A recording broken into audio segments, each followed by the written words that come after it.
Hello, everyone, and welcome back to the show. This is Reservations, and I'm Rain Whalen. And I'm Amanda Hugginkiss. Hang on. I don't know how to feel about that. So, it's a classic Bart Simpson call when he calls Mose, because every once in a while he'll call Mose and then he'll give a fake name, and then it sounds like something different when Mo is asking for it. So he'll be like, "I'm looking for Amanda Hugginkiss. Everyone, I need Amanda Hugginkiss." And so instead of Amanda Hugginkiss, it's Amanda Hugginkiss. And so it's it's classic. It's classic. Classic Bart Simpson mess around. That's right. Yeah, dude. It's interesting that you're opening that with a Simpsons reference, because we didn't talk about it. The voice actress who voiced Marge passed away not too long ago. Let me see. I think it was the woman who voiced Marge in another country, I think. Oh, okay. I was gonna say, I feel like not enough people are making a big enough deal. No, I think she was one of the foreign. She was one of the foreign dubs. Okay. Yeah. Okay. I mean, it's still sad. No, it's still sad. But I was gonna say, I feel like people would have made a big enough deal. Yeah. That the voice actress of Marge passed away. Yeah. No. That didn't happen. Okay. Well, that's on me then for not doing a modicum of research. I just saw Marge and a woman I did not know and was like, oh no. Yeah. But I mean, again, still sad. But it is sad. Yeah. So you said there was something you were going to say at the top of this episode, buddy. Yes. Okay. So this is so exciting. I think it's exciting. Okay. It's only going to be exciting for me. So I'm really sorry for those. Okay. So yesterday we went to go visit Haley's side of the family for our holiday get together, and it was pretty rad. I had small sandwiches. I had little sausages. Those were really good. Lots of cookies.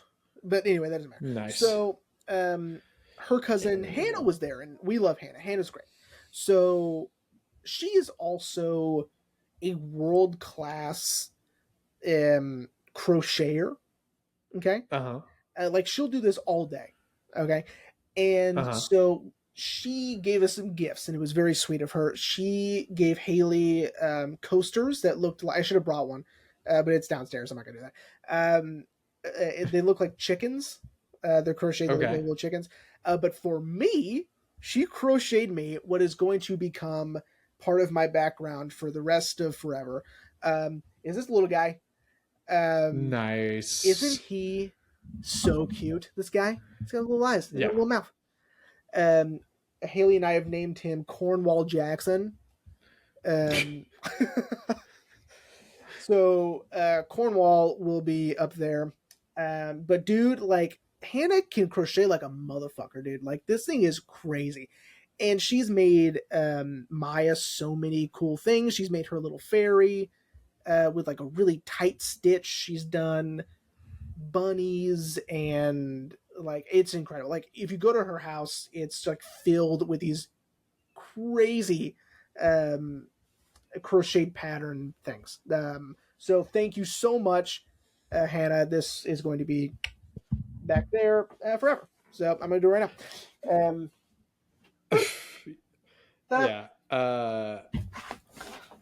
So, it's funny you bring that up, because that was Ashley's whole thing for Christmas this year, was crocheting everyone gifts. So my dad got a beanie and a scarf that Ashley crocheted. Aww. My granddad got a little pouch for his couch where he kind of drapes it over and he could put things in it. My people also got a scarf. And then Ashley knitted me, her brother, my brother, and Jordan's brother, or Jordan's sister, Jordan's girlfriend, Chloe.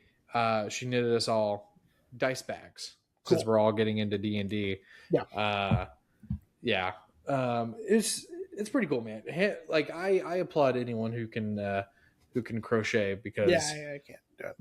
That's a level of talent that I can't do. No way. Do that. There's no way. I mean, especially when Ashley made the dice bag for me and her. Ashley kind of thought of like at the last minute, was like, you know what, I want to give us dice bags. I'm like, okay, cool. And we were hanging out with Jordan, and our friend Megan had given Ashley one of her Delta gummies, and Ashley initially took a fourth of it, didn't really hit her, so she took another fourth, and dude, she like locked in and made that dice bag in like 10 minutes. Like you gotta wait. Like, oh no, she did. She did the fourth, and when I came home, like I could tell like something was off, but she was like, I'm not really feeling it, man. Like, if anything, I'm just kind of munchy.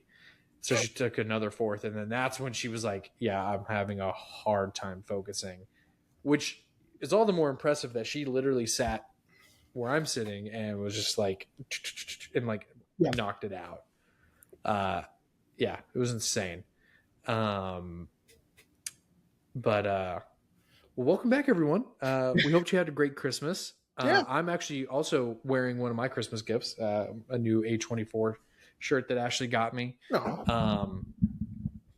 know, we were talking off mic about some of the other gifts that we got for Christmas. Ashley and I got a lot of cash, a lot of dinero. Nice. That immediately went into savings for Disney. Which now that I've got those days confirmed, I'm getting those days off. Now it comes the time to start getting everything paid off. Right. Which is fun, but also stressful, because it's like, well, now we got to make sure we have this much by this day. But I think I figured it out. If I did my math correctly, we just need to be putting $1,000 away every month. Yeah, that's a lot. Yeah, it's a lot, but we can do it. I got a good plan set up. You know, it's interesting that we're doing this episode right before New Year's.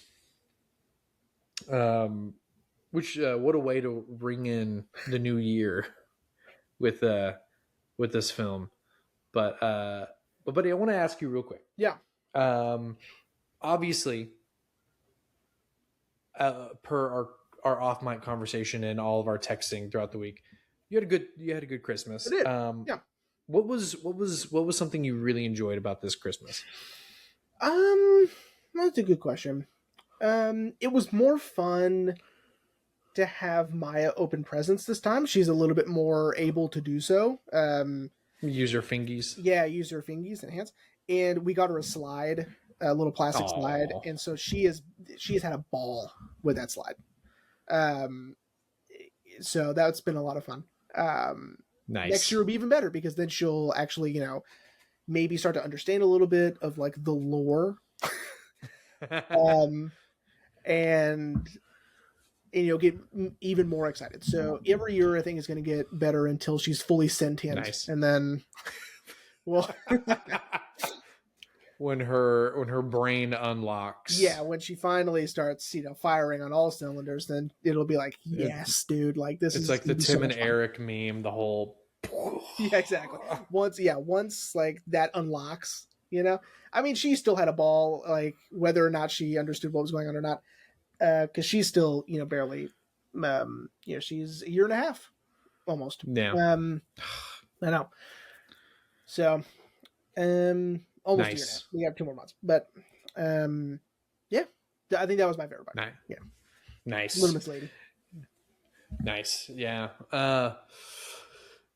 Yeah, Ashley kind of said something similar about this Christmas being really fun. And she was like, you know, I don't know what made this year any different. And I don't know either. I had a lot of fun this year for Christmas. I guess maybe seeing Jordan, you know, he didn't get to come down for Christmas last year. And I hadn't seen him since July. and it kind of made up for not getting to see Mom for Christmas either. Mm-hmm. Mom is, if the math is right, she should be getting into Austin in about the next 40 minutes. Oh, great. From Morocco. Morocco. Yeah. Yeah, for those of you who didn't know, because I don't think I said it, or I think I did. I don't know. I've said something. Mom was in Morocco with Scott finishing up a movie, so she didn't get to come home for Christmas, but that's okay. Got to see Jordan, which was awesome. Got to hang out, play some games with him. This was a good Christmas, I mean, I really don't think I've had a bad Christmas, but this was a good Christmas. But with that being said, let's get rid of all these wholesome ideas and talk about this fucking whirlwind of a movie. So what are we talking about today, buddy? Today we are discussing Andrew Dominik's adaptation of Joyce Carol Oates' Blonde. So I didn't really say it in the tease last week. When I first heard about this movie, I was interested, especially once I learned who Andrew Dominik was, because of course at this time I had already seen the assassination of Jesse James, and so once I learned that, I was like, okay, pretty cool. I think that'll be cool. And then once I started to learn more about the film, specifically that of it got an NC-17 rating, I was like, dude, I'm on board, man. I think that NC-17 rating is kind of bullshit. Yeah, we'll talk about it. Agreed. But I don't think it was deserved. And then that first trailer, I was like, sold. I don't need to see anything else. Yeah, so I didn't really talk about it in the tease, but man, I was stoked for this movie, and I'm gonna say something. No, I'll just say it now. I was gonna wait, but I'm like, I don't know when I would bring that up. I forgot how viscerally upsetting this movie is. Yeah. I was like, Jesus Christ. And I was talking to some of my coworkers about it. I was like, I've seen it before, but this is the first time I've seen it since it got on Netflix. And, it kind of changed my mind a little bit. I do still enjoy the film. Yeah. But I'm like, Jesus Christ. It really broke my heart, and we'll get into it, but yeah, I wanted to get that out now. Like, yeah. And I try to stress that word to people, viscerally upsetting. Yeah. Like, cause I was just like, it's not just like I'm feeling upset. I'm like, oh, I don't like how this is making me feel. Sure. Yeah. What were your first impressions when you first saw the movie, dude? Well, I had been following, there are a few people that I just keep an eye on. So Andrew Dominik was one of those people, and I saw that, he was doing, this movie about Marilyn Monroe, and I was like, that's really interesting. Ana de Armas, that's a really, that's a unique casting choice, and I really like that. And just keep an eye on it, just being like, that's kind of cool. What? Then I heard it, the rating it got, I was like, that's crazy. And like, you saw the trailer, blown away, loved it, couldn't wait. Right. So the day it got on Netflix, I watched it at work. Wow. I wasn't really doing a lot. No one was really in my office. So at the time, that's right. That's when you worked. That's when you had an office. That's when I had an office. Yeah. And no one was really coming into my office. So I was just watching this movie all day, and it blew me away. I was like, whoa, what a swing. And I loved it because it was so different than what I was expecting, but in a way where I was excited about the unexpected instead of being disappointed by it. And now with some more reflection and with a second watch under my belt, it's because I love David Lynch so much. And I think that this feels like David Lynch in a way. Mm-hmm. I think obviously it's a little different than David Lynch, but the entire movie is a nightmare. Yeah. And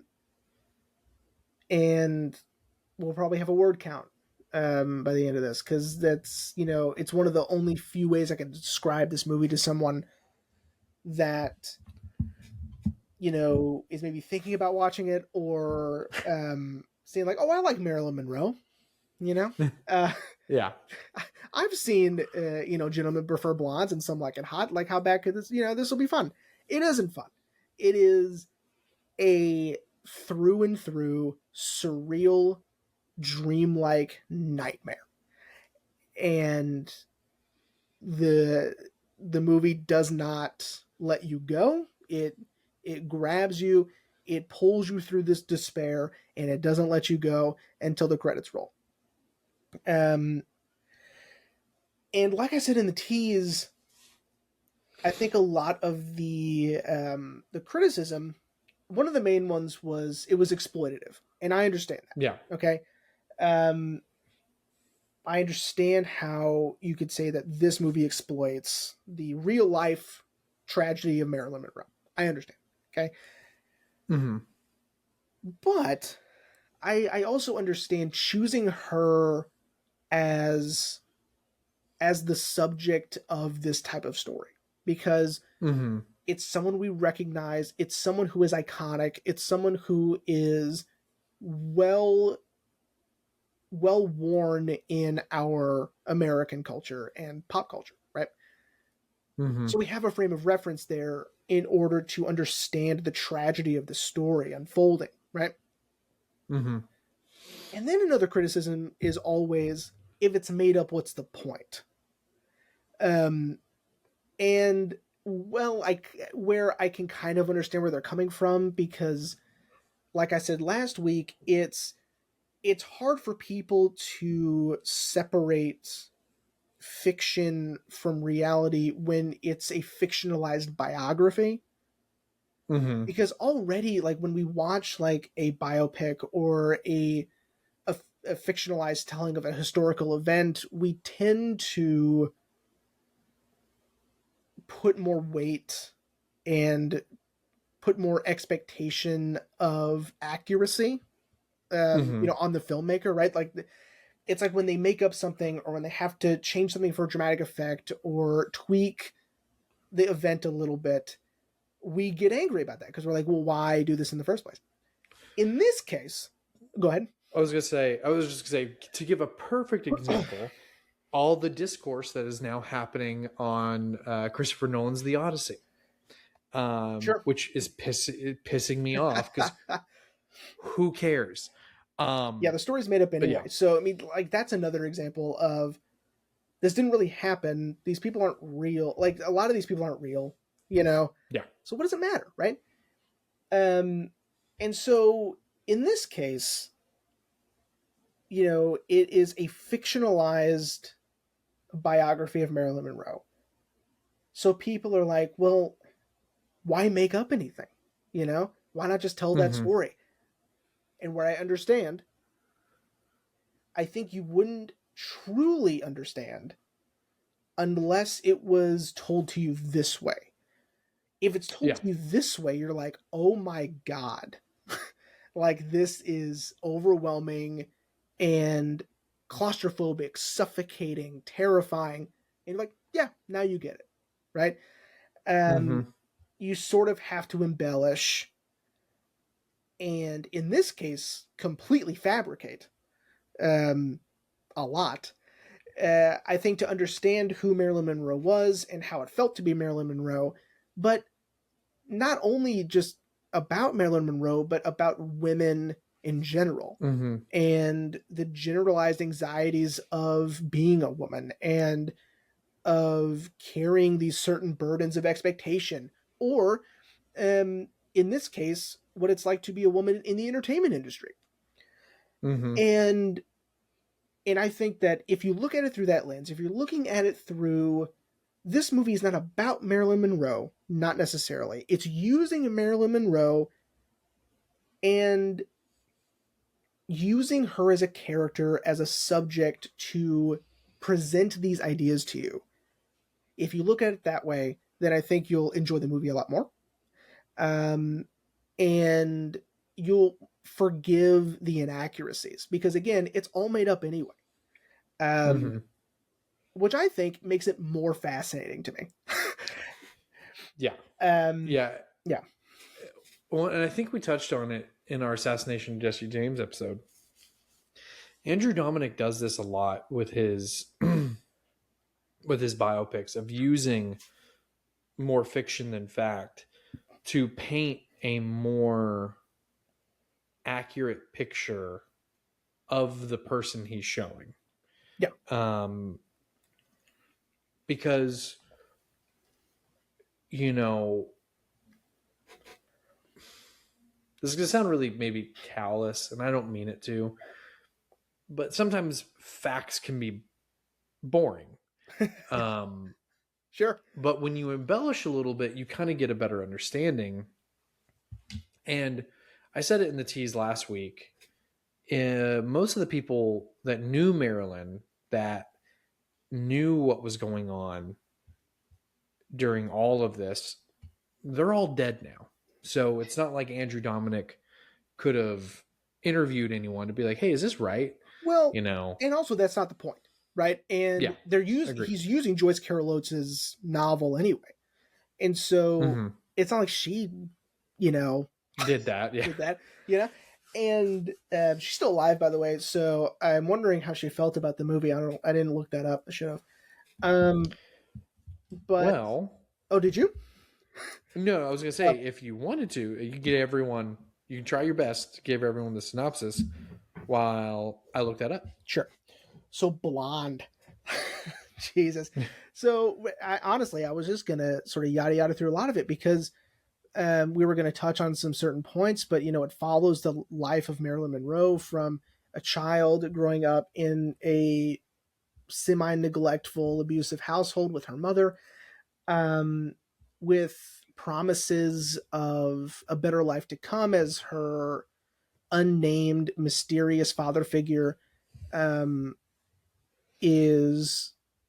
one day return.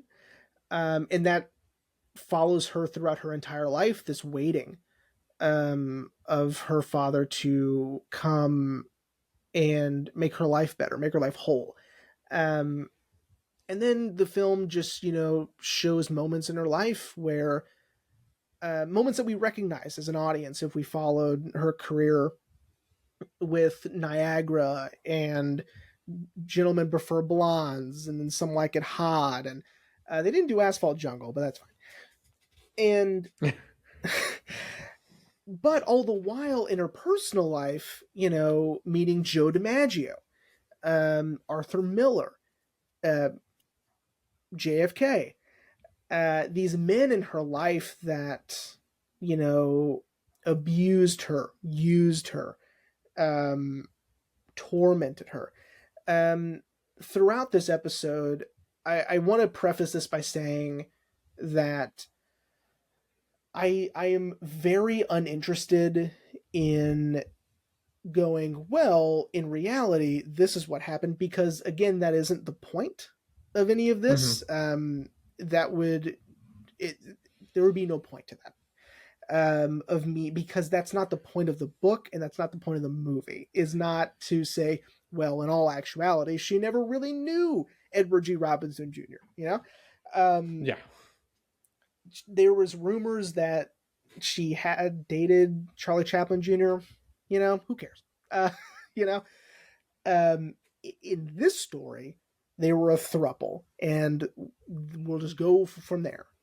I may bring up some interesting things of how people are connected, and I do think that it's interesting that after watching this movie, you can say that, there's no real evidence that she ever knew Edward G. Robinson Jr. And I think that makes it really interesting. And I think that sort of plays into how Joyce Carol Oates built this story from rumor, speculation, gossip, and just chance encounters, or possible acquaintances, and then making that into something more, right? I think that's interesting. But the film does this throughout her life until her death, and just the torment that she went through. Most of the plot is concerned with her finding the perfect husband who will love her and take care of her, like her father never did, and her wanting children. That is pretty much the through line of the film, and her, of course, being denied children, whether by forced abortion or accidental miscarriage. And that's Blonde. So, and to answer your question, she actually, Joyce Carol Oates, she actually said this on the official Tudum, which is Netflix's, newsletter website. That Andrew Dominik, that she really enjoyed Andrew Dominik's script, that he really kind of captured what she was doing, which I have a feeling we're about to get into because it's an aspect of the book that I really, the book and the film that I really enjoy. But she stresses that this is Andrew's version of her book. But she, I guess, had no notes, really. Cool.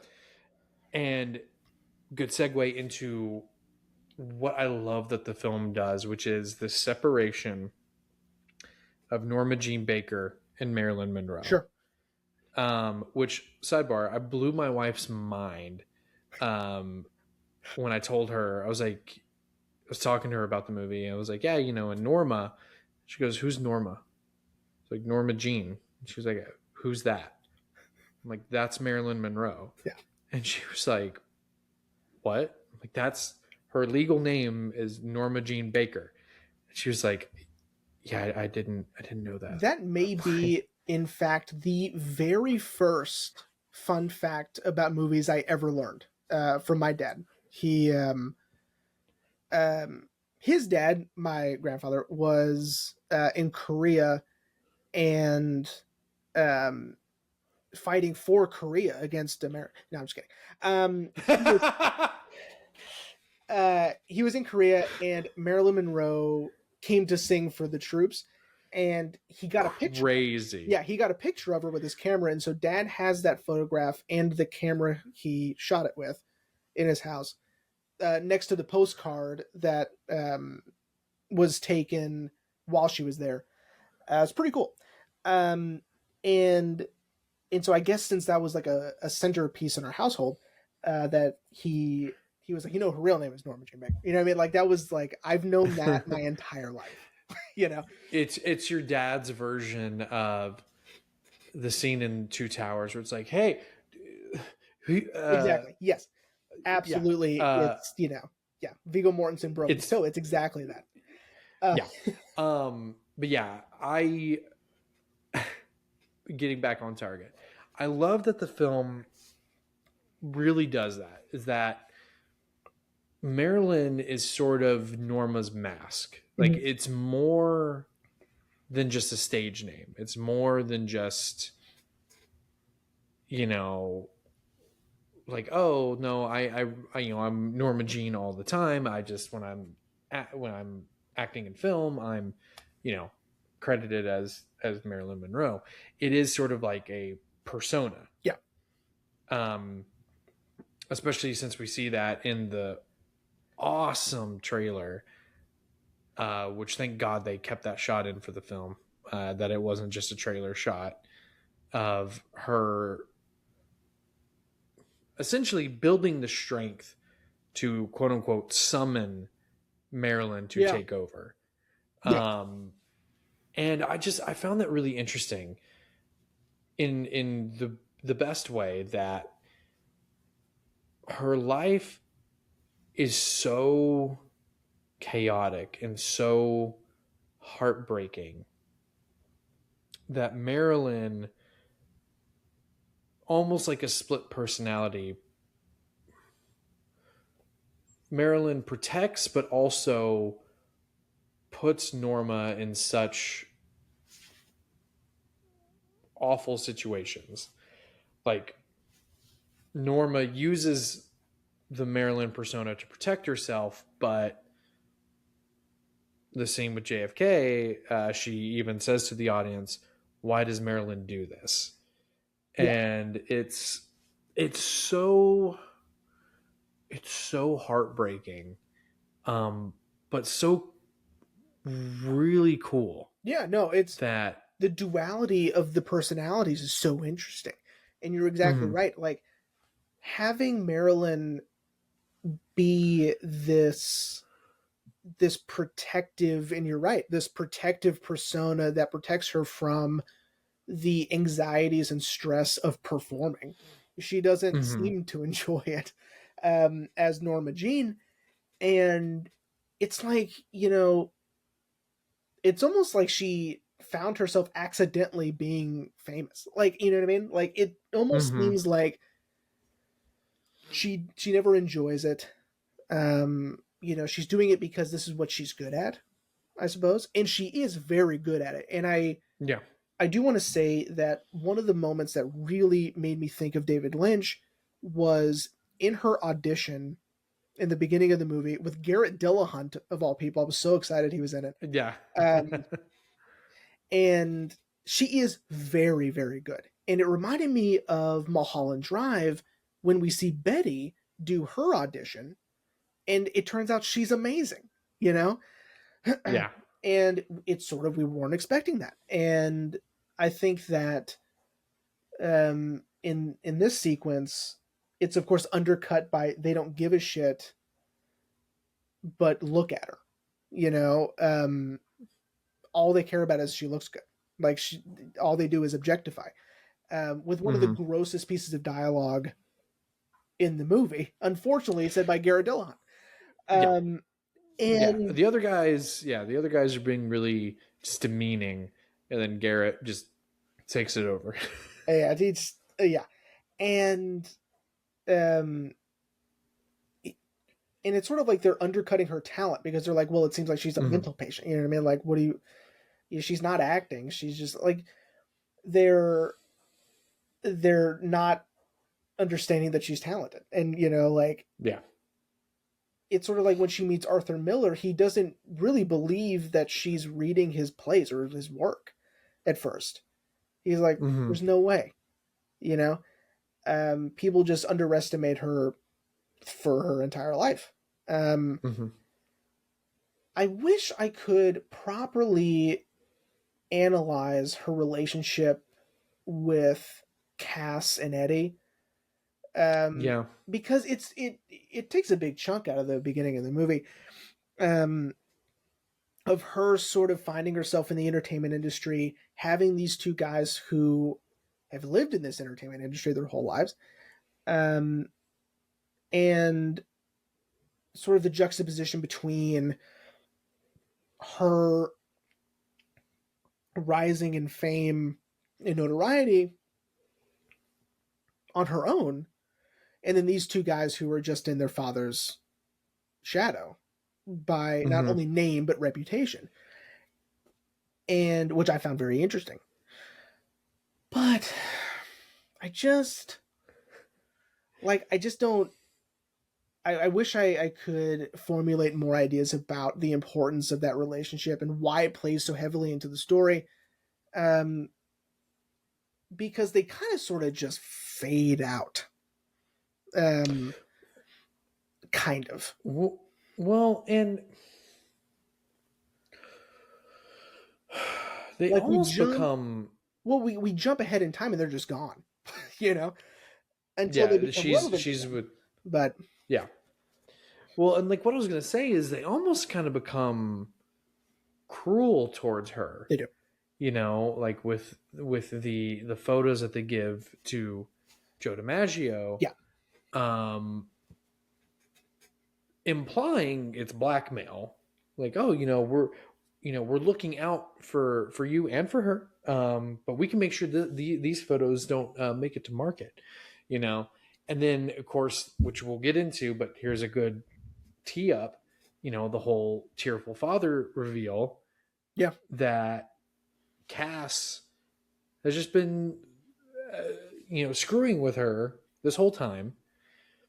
And you're right. And I wish I could also articulate it, because I didn't really catch it the first time I saw the movie, but I caught it this time, which is when we get that reveal, the handwriting initially writes love And then and then crosses it out. crosses it out. Yeah. And then writes Cass. So it's almost like they just become so cruel towards her. Mm-hmm. But I think it's also to show, the juxtaposition of, well, not juxtaposition, that sounded good. That's not what I was meaning. But I think it's to show the deterioration of the relationship, where they at one point did care for her. They saw her more than just an object. But then she became an object to them. Mm-hmm. Which is why, Eddie, because he could have left her alone. He could have never told her that Cass died. But he chose to call her and tell her and send her the box with which, when we get the reveal, so it's, I don't know. Yeah. I mean, okay. This is a good segue in sort of like the tone of the movie. I feel is the reason it has an NC-17 rating. I think that the MPA watched this movie, felt disgusting, and felt immediately from the beginning of the movie that something is off. Something doesn't feel right. It feels uncanny. It feels claustrophobic. It feels like a dream or a nightmare. And I feel like that sort of made their decision. And they could just say, oh, it's because you showed, that executive's penis, or the blowjob scene with JFK. Like, that's your NC-17. Whatever. Yeah. But I think it's because of the way it makes you feel, because watching it again, and especially in the very beginning when she's a child and with her mother, it's off. Like, it feels weird. And I think a lot of it is due to the dialogue. How frequently her mother calls her Norma Jeane is so weird. And obviously, her delusion and her thinking that, this very high profile executive, true or not, is going to come back and save them from, lower class society. Mm-hmm. And then I didn't catch it the first time I watched it, but the second time it's like their apartment is on fire, but no one seems to care that their apartment is on fire. At the end of the movie, or at the end of that segment, which I thought was really interesting this time. It sort of seems more symbolic than literal. That when little Norma runs to Miss Lynn's apartment, that they look back and her mom just closes the door and her apartment's being engulfed in flames, but no one's freaking out about it, Yeah. And so it sort of seems more symbolic, and that's sort of off-putting. And I think the aspect ratio doesn't seem like it would be that affecting, but it is. That it keeps changing, and that it is so tight for most of the movie. It is like a little bit more than Letterboxd. What is it, 4.9 or something?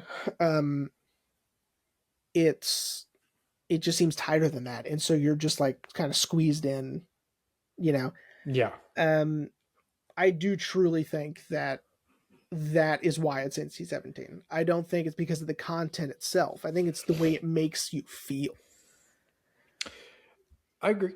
Again, going back to what I said at the top, viscerally upsetting because you're right. The first time I watched the movie, like I was like, I don't like this. I don't think I like this.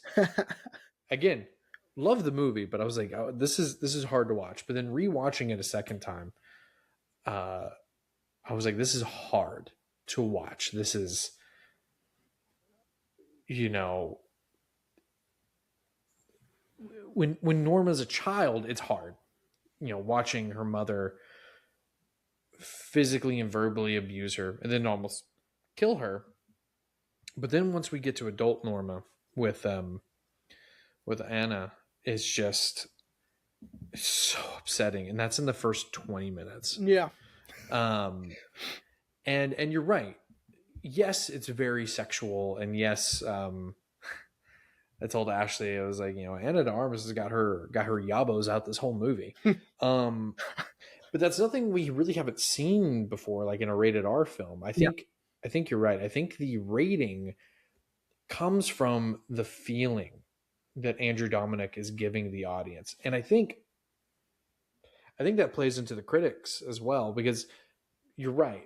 They claim the movie was very exploitative, but in my opinion, and also shout out to our friend Emily, she and I had a discussion about the movie when it first came out, which was Marilyn was exploited even when she was alive. Yeah. So how is this more exploitative? Which I can see it, but I think that's why critics, kind of what you said in the tease last week and what you've been saying, I think that's why critics didn't like it, is I think the feeling that Andrew Dominik was giving us, the audience, I think that's what they didn't like. Yeah. Because I told Ashley, and that I 110% agree with what you said in the tease, which is this movie is what it feels like to be Marilyn Monroe. Yeah. And having now watched it a second time, 110% agree that yes, what we're seeing with our eyes is upsetting to watch, but what it's making us feel is even worse. And I think that's what Andrew Dominik was going for. Yeah. I there's a few moments in the film that I don't agree with in terms of like visually. Like I think it was unnecessary. The both abortion scenes, having the POV shot from inside the womb, I didn't think that was necessary. Well, and especially, and here's, I brought this up before in past episodes. Now that you're a father, this kind of changes things a little bit. A little. But like I just didn't think, I was like, well, like at that point in both scenes, it's like we already get how bad this is, know? So I think that was just unnecessary, and maybe that had something to do with the NC-17 rating. Probably. But you could also argue that the rating helps, like knowing the rating helps with the tone of the movie, which I think, I know that might not sound right. No, I agree. But going in, like if you're thinking about something being sort of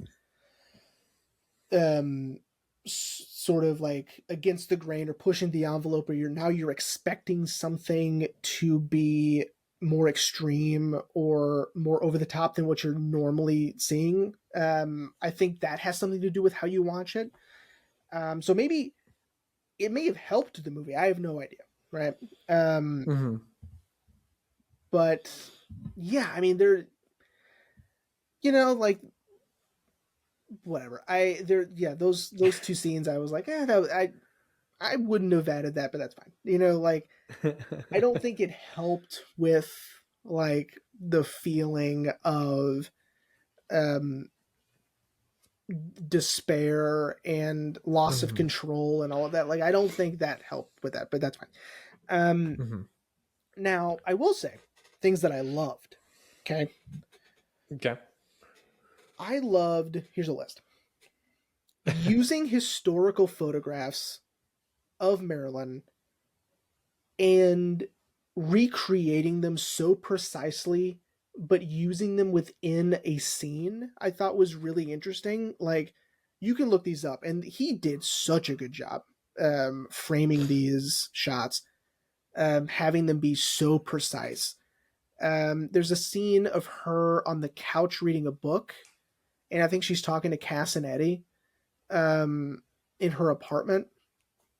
And I've seen that photograph 1,000 times of her in like her black sweater and her white pants on the couch reading a book. And I love that they recreated that, but they put it in the context of the movie. Same with her getting sewn into her corset. I think it was for Gentlemen Prefer Blondes. Even the woman who is playing the character of her cinching it up, it's perfect. Like, you need to go and look at these photographs side by side because it's incredible. Her and Arthur Miller outside, surrounded by flowers. I think behind a fence, I think is what it is. That I've seen before, and they put it in the context of the scene. Same with her and Joe DiMaggio. I really like that. Also, I am blown away by her being put into these movies, because at first I was like, oh, they just recreated the movie. No, because that's Tony Curtis and that's Jack Lemmon. Like, those aren't actors playing those people. Those are the real, like, she's being put in the scene. Well, I'm going to blow your mind a little bit here. In the scenes where we're seeing them recreate Some Like It Hot, there is an actor playing Jack Lemmon. Oh, is there? Are you ready for this shit? Huh?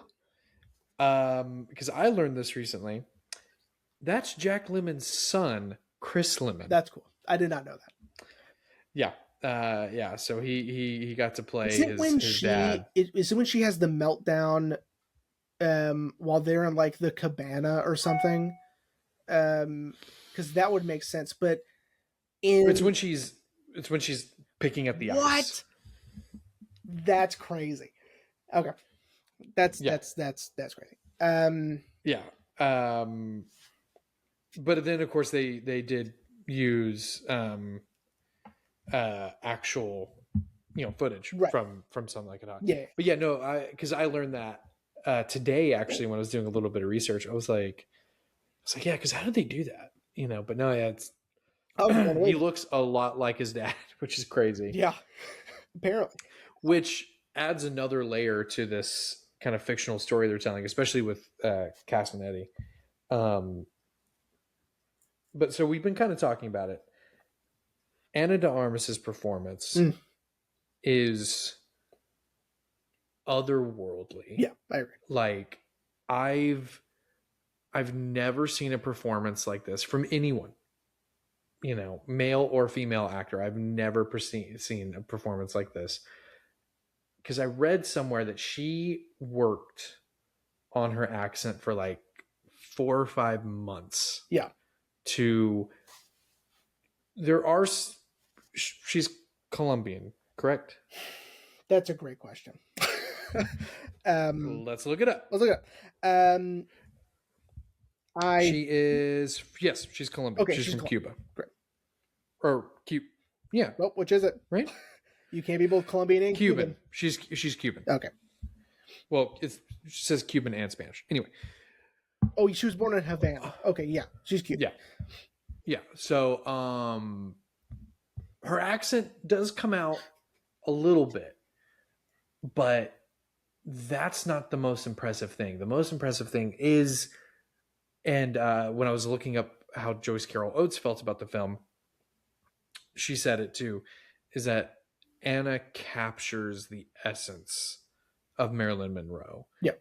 And like, again, even if she didn't work on her accent, I think her performance still would be just as powerful. I mean, good on her for doing the work. Sure. To do her best to get Marilyn's very, I don't mean this in a bad way, very breathy voice, which I'm sure was hard for her to maintain throughout the production. But I mean, it's amazing. Yeah. I think it's insane that this film was nominated for a Razzie while simultaneously Anna being nominated for an Academy Award. Which she should have won, because she's... Okay, who did she lose to? I don't remember. She's not only like doing a performance of a real person, right? A fictionalized version, of course, but still a real person. But she's also needing to act in certain situations that are complex to understand in a context of a scene. Like, she needs to be unaware that when she gets out of that bed after she thinks she dreamt that the government made her get an abortion, she has to get out of bed and not notice she's covered in blood. You know, like, she has to fall on the beach, have a miscarriage, and not notice the paparazzi show up. You know, like, there are things like in these films that, in these surreal films, that I think are more of a challenge for an actor, because they're having to see the layers of everything without seeing the layers. Like, they have to understand, like, what I am acting to and for in these situations. Like, like, again, like, there are scenes in here that I am just in awe of. One of them, of course, is when she falls at the beach with Arthur Miller in Maine, and the paparazzi just shows up, and then it's just boom. Yeah. Right? I think that shot is incredible. Go ahead.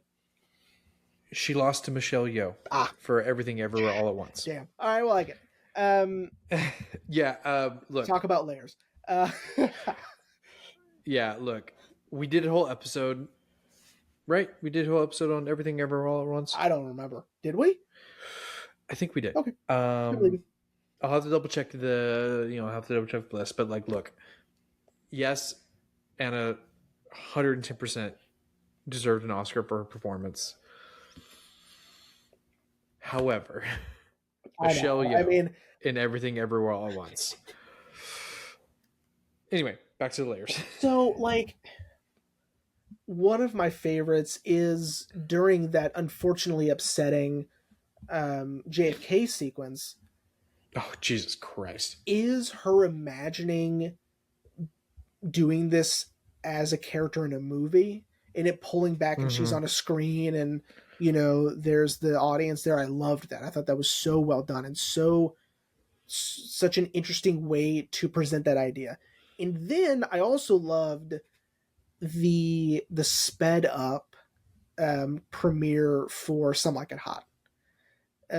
Obsessed with, you know, seeing the screen, and it's going so fast that we just see the lines, and then, of course, the audience staying up and applauding, and it's all sped up. I thought that was really cool.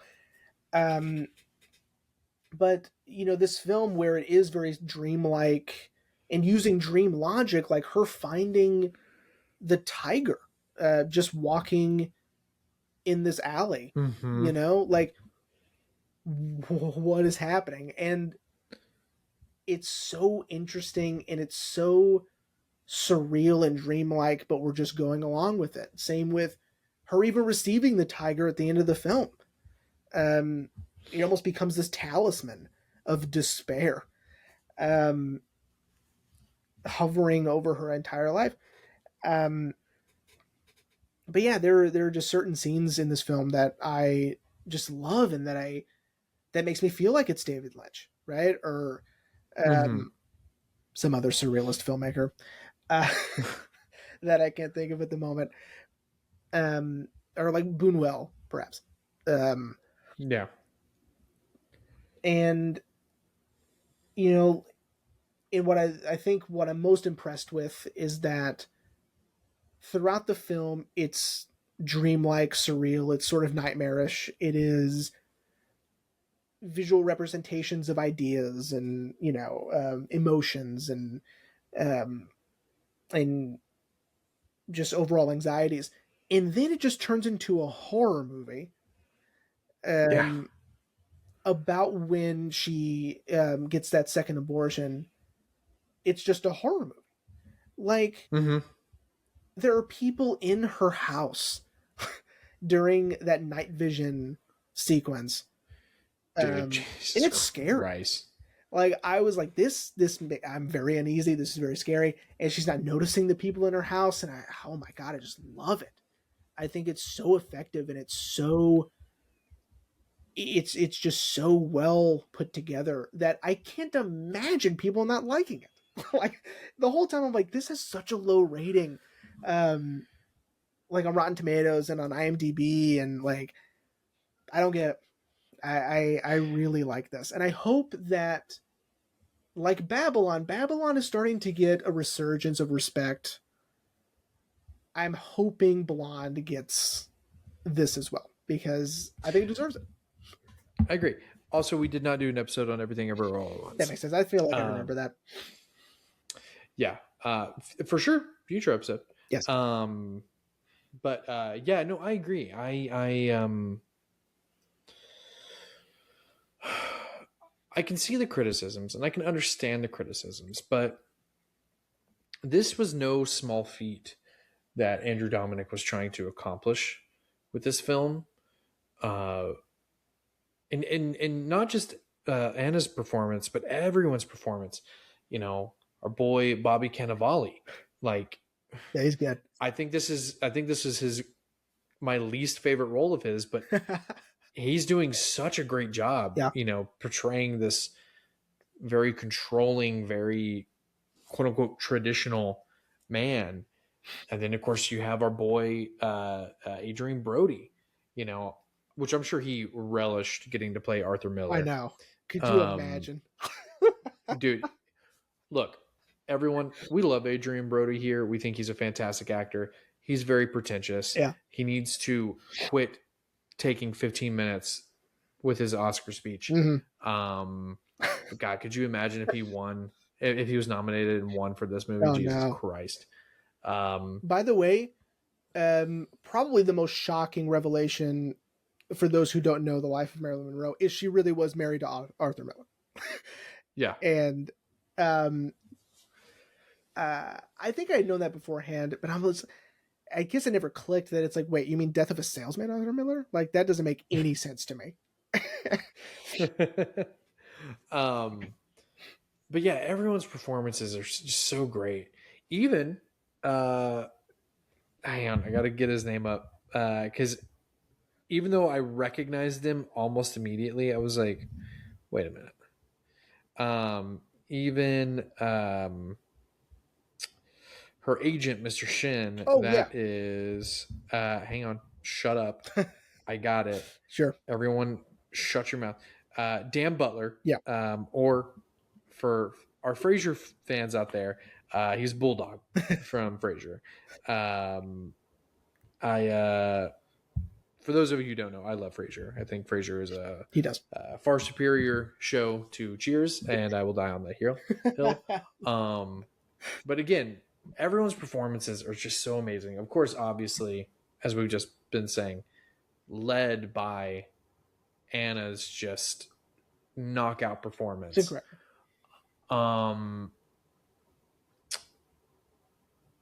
I do want to say, even though I've seen this movie, I'm about to throw some shade at. Sure. Austin Butler, this is how you do a biopic. Again, I've seen Elvis. It's fine. It's fine. His performance is good. I'm not saying it's awful. It's good. However, this is how you do a biopic correctly. Well, and I was really impressed by sort of like all of the actors that are in this movie. Some are in it for just a few minutes, like Garrett Dillahunt, for instance. Of course, he's probably a friend of Andrew Dominik's, as he was in Assassination Jesse James as well. But it's sort of like, oh, that's Garrett Dillahunt. He's gone, you know? And you're like, oh, that's Sarah Paxton. That's really cool. She's gone, you know? It's so interesting. And what I like about also this, the way that the film is represented is that a lot of times, or I don't know if any time besides in like voiceover sort of expositional like newsman stuff, are these people ever named by name? Because looking at the cast list on IMDb, Bobby Cannavale is the ex-athlete. He's not Joe DiMaggio, right? Adrian Brody is playing the playwright, right? Yeah. And I think that that's really interesting and that's really cool. And the man who plays JFK is the president. Like, we're not naming these men. And then because I remember thinking, watching it the second time, that I go, this would have been really interesting if they hadn't said her name at all, Marilyn Monroe's. And then that probably got me thinking, I don't think we've heard anyone else's name besides in like newsreel sort of voiceover. Well, you want to know something interesting? Yeah. I think I mentioned it in the tease last week. The actor who plays JFK in this film played JFK in Jackie. Oh, that's cool. I didn't know that. Yeah. Yeah, and it's really funny because I think those movies weren't that far apart from one another. No, it was. Never mind. It was a 6-year time jump. But that would have meant Andrew Dominik saw Jackie and was like, "That's who I need. Do it again." Yeah, which is funny because that guy's from Sweden. Interesting. I didn't know that. Yeah, or he's Danish, but I mean, it's the same. I went to public school. But you're right. We don't really hear anyone else's name besides Marilyn or Norma. Well, I guess if you want to count her ever faithful makeup artist, Whitey. Oh, Whitey. He's the best. Yeah, Whitey truly, Toby Huss. Yeah. Whitey truly seems like the only person who really cares for her. Mm-hmm. Yeah. And wants the best for her. Yes. I mean, there is that scene where he during her meltdown on Some Like It Hot, that he did, get the doctor to drug her up so she'll calm down. But he does truly seem like the only man in her life that cares for her. Sure. At least I would say. No, I mean, yeah, because, the movie also plays with, it's juggling a lot. Yeah. The movie also plays with her lack of control over her own life, right? Yeah.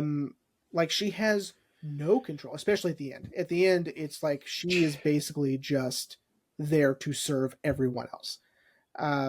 Literally being carried to JFK and then carried out. Yeah. Like, her feet don't even touch the ground. I mean, it's insane. Like, and a part of me does wonder, like, obviously this is all speculation. It was never confirmed that she ever had a relationship with JFK, although it is highly implied in history that she did have an affair with JFK.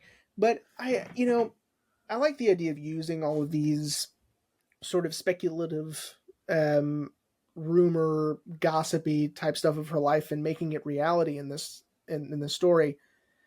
But I'm wondering, like, I just wish I knew more about her, because like, it obviously in this case, like, I'm not taking any of this serious. Like, I'm not assuming she had such severe abandonment issues with her father that she called all of her husband's daddy. Like, I don't know if that's true, and I assume it isn't. Yeah. If I'm being honest, I would hope it's not, because it made me uncomfortable. It will, and it does make her much more of a sad character if it's true. Mm-hmm. I would hope not, but you're right. I wish I knew more about Marilyn Monroe too, and I think that's what is so brilliant about this movie, is it does kind of open up the lines of discussion of, well, what is true? Mm-hmm. What was her life really like? Almost as sort of a, it can't be as bad as what I just witnessed. Sure. Yeah, like I agree. I think that it's now. Yeah. Now I should mention, I'm sure Andrew Dominik didn't make this film in the hopes that people run to like a local library or run to the internet. I think it was more, let's open up this dialogue a little bit. Again, going based on what you said, let me show you how it feels to be Marilyn Monroe. That way, then you can sort of have this newfound drive, because I didn't want to say appreciation, but this newfound drive to want to know more about who she was, the myth behind the legend, as it were. At least that's my interpretation. Mm-hmm. Yeah, no, I agree.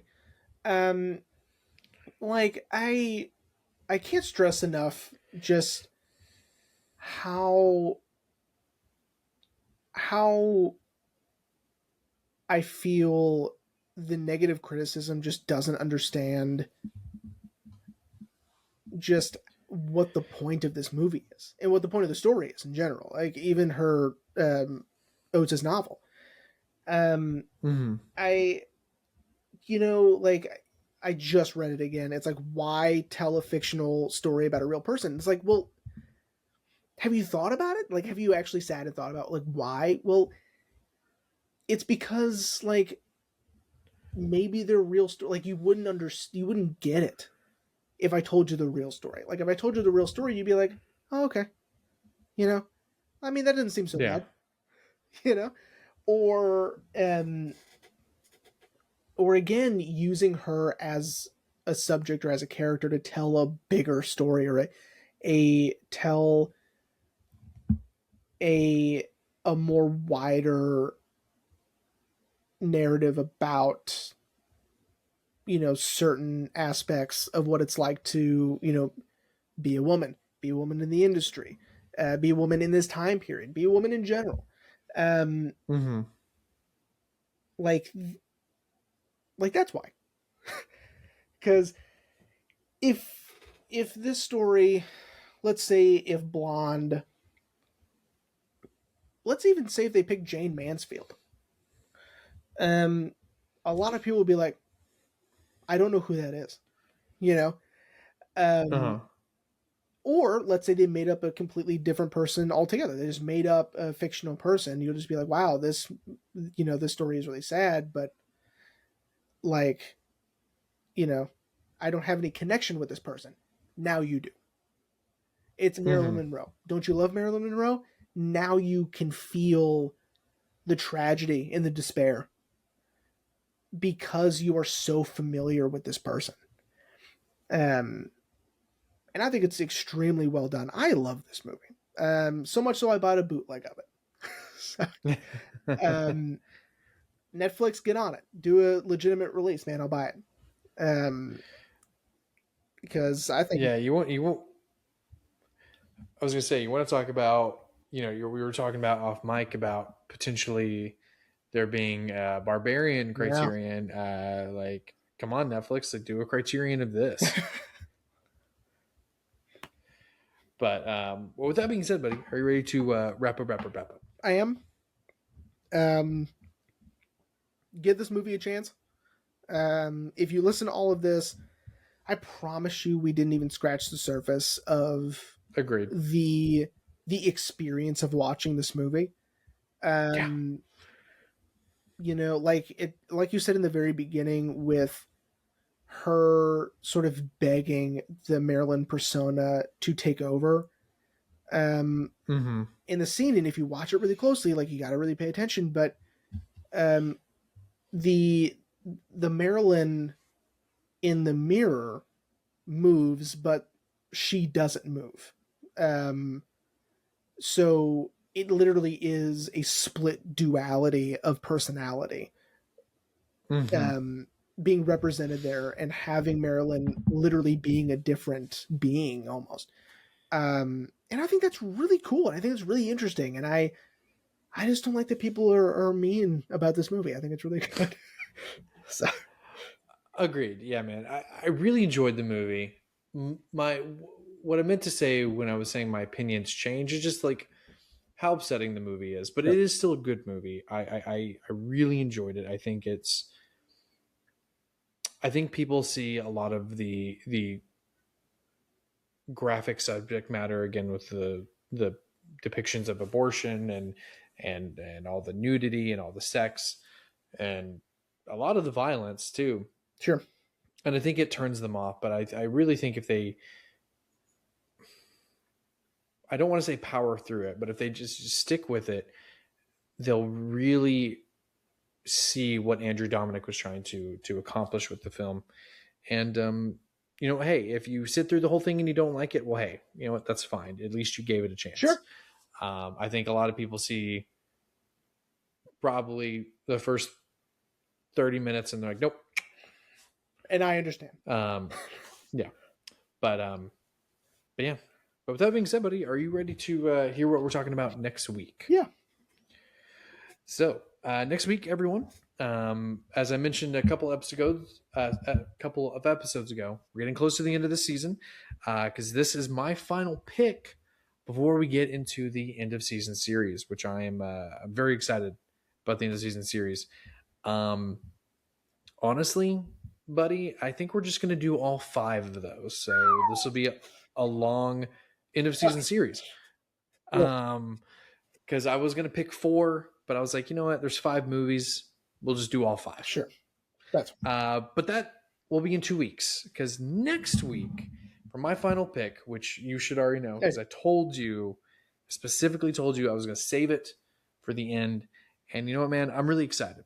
This will be our first episode of the new year of 2026. Next week, buddy, we are discussing the 2021 drama film Drive My Car. I got this through the Criterion because I had heard nothing but wonderful, amazing things about the film. And I was like, I have to see it. I have to watch it. Had you seen it before or no? No. Perfect. This will be a first watch for the both of us. Yeah. I'm so excited. The more I read about the film, the more I heard about the film, it just made me more and more excited for it. And I'm really going to try. It's not going to work, but I'm really going to try to convince Ashley to watch it with me, because I really think it will. I think she would enjoy it, but I don't think she would stick through it, because it's a Japanese drama film. So it's very interesting that my wife will watch things with me with subtitles, but when it comes to a foreign film, that's a no-go. Yeah. Yeah. I remember hearing about this movie before it hit the Criterion Collection. Like in 2021, Cinefix wouldn't shut up about it. They're like, this is the best movie of 2021. And I was like, okay, great. Yeah. Like, how can I watch it? And they're like, you can't. I go, okay. And specifically you, Jeremy Blair, you can't watch it. And, all right, well, that's fine. And they're like, yeah, so good luck. Also, it's in Japanese. It's 3 hours. So good luck again. All right. I guess. So once it hit the collection, snagged it, shelved it, waited, and now here we are. Yeah, agreed. Yeah, agreed, man. That's another reason why I chose my criterions for this season, and that might bleed into next season. Sure. But just because, like, the thing I've really enjoyed about this season, specifically for me at least, is getting to finally pick these movies off the shelf and finally watch them. Because I've had a blind buy mentality with Criterion, especially when watching the In the Closet videos and being like, well, if it's good enough for this person, like when I saw Nathan Lane's, I was like, you know what, if it's good enough for Nathan Lane, it's good enough for me. And I've really, you know what, haven't been disappointed in some of the films I've picked. And here we go. My final pick, this film that I'm so excited to watch and experience. Yeah. So I'm glad this will be a first watch for the both of us. Yes, absolutely. So, well, everyone, we hope you enjoyed this episode, the final episode of 2025, Blonde, and we'll see you next week for the first episode of 2026, Drive My Car.